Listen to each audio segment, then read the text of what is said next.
Oh, yo, I'm back. I just discharged from the hospital. I'm still in Philippines, and this is where I am. Now, for the meantime, I'm back for the Singapore politics. And you know why? It's because I couldn't stand oppositions are doing. What they're doing is really ridiculous. Due to the COVID-19 or coronavirus situation, their way of influencing Singaporeans are so preposterous, ironic, and poisoning. Oh my god, my leg is still painful. I couldn't work for at least 1 month. Even after 1 month, I couldn't work properly. Okay, you know what the oppositions are doing in Singapore. Even though you don't have the virus, sooner or later you have a virus here. So far, based on the world record, Singapore government is doing very well in countering the virus situation. And so far, there's no death, I hope. However, some opposition in Singapore, they are just doing nothing or just blowing the situation big with their illogical reasons just to create a panic among the people. FYI, there are so many opposition parties in the small island of Singapore, and they are getting more and more, one party after another. There are at least 10 parties in Singapore that make Singaporeans, that make many...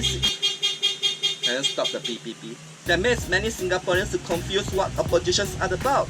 I don't know why they do that, they're so stupid. Anyway, some of them are good and some of them are really bad. And really disgusting nowadays. For money and power, they can do anything to get power and money. Anything, including spreading fake news, cheating, and also lying. Something like what Satan is doing. They just made the Singapore politics more disgusting, more ironic, more stupid. And they're just causing people to feel with hatred against the government. Also, they hold rallies or events. After that, they will ask money for the public. Just think like a church service, but in a satanic way. In this connection, I'm not referring to all oppositions are doing this way. Some are good and some are bad, but most of them are really bad. But one thing in common, like I said just now, they keep on growing and more opposition parties are created. And they lose their own identity. And this is so ironic. How are they going to fight against the ruling party in this way? Unlike Taiwan, it's either blue or green. Singapore oppositions. Hear this. How are you gonna build a Tower Bible if all of you are speaking different languages? Okay, just look at this and what these oppositions are talking about. Many large companies in Japan is closing the workplaces and asking Singapore government to do the same. Singapore should not have a mass gatherings or events or concerts due to the virus. Really, is there a need for Singapore government to do that? Singapore, as you can see, even though there's a lot of tourists travel around, is on a good recovery stage. So what the hell the need to close down the businesses, events, or whatever is happening in Singapore? There's no need to close down anything to get itself economically sick. The way I see what the Singapore government is doing is that it's trying to prevent the virus to come into Singapore.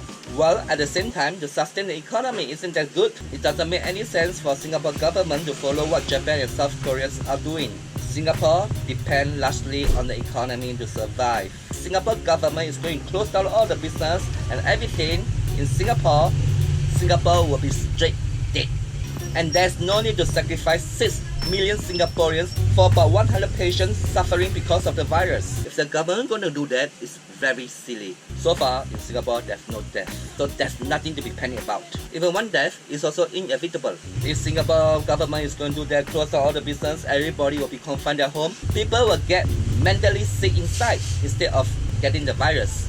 They won't stay in their small pigeon hole for even one whole day. Most Singaporeans are used to eating outside, not at home, and they will go out. If they go confined for a day, they'll go mad and crazy. Alright? I must go crazy confining myself in the hospital for a few days already. Well, I got my leg fractured, but my mouth is still working. What some of these opposition politicians are doing are just instilling fear in the people. They just want to say the government is not doing enough, or government is just doing the wrong way.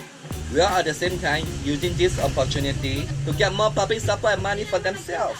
All what they do is nothing but gambling and ranting on the government. Oh, the government is not doing anything like this. The government is not barring tourists. Government is not closing down the business. Government is not closing down the casinos. Government is still holding mass gathering events or concert or whatever that could spread the virus more. What the opposition is doing is just creating a white terror in the people's mind.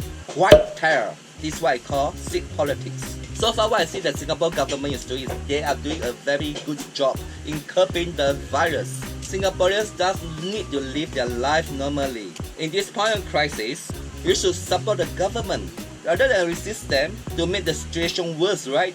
If you like my video, subscribe and share. If not,